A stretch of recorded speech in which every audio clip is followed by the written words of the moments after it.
In this presentation, we are going to find the equivalent resistance of this given circuit here.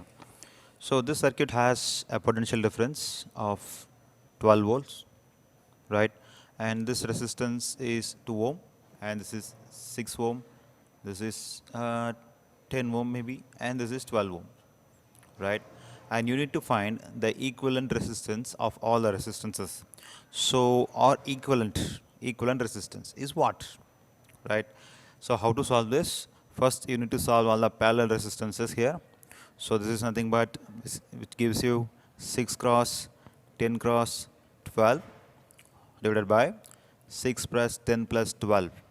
So that gives you 720 divided by 28, right? What is 720 divided by 28? It is nothing but 25.714 ohm, right?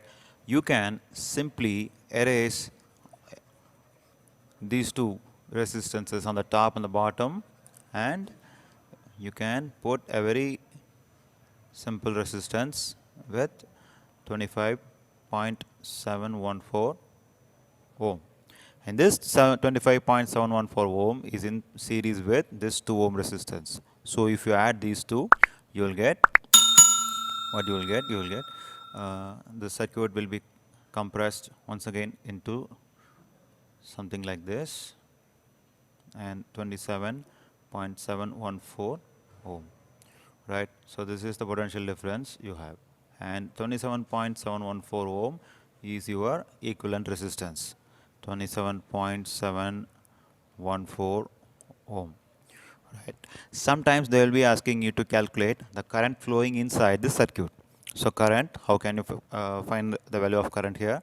I is equal to voltage divided by the resistance. So what is the voltage you have? You have 12 volts divided by 27.7114, right? So that gives you 0.43 amp, right? So a current of 0.43 amps. I can change the color for the current, right? I that is equal to 0.43 is flowing inside your circuit, right? So whenever they ask you to simplify the circuit, you have to simplify. You have to start simplifying from the parallel resistances. Once you clear all the parallel resistances, it is very easy to add all the resistances, and you can get with the R equivalent, right? After finding the R equivalent, you can find anything you want, right?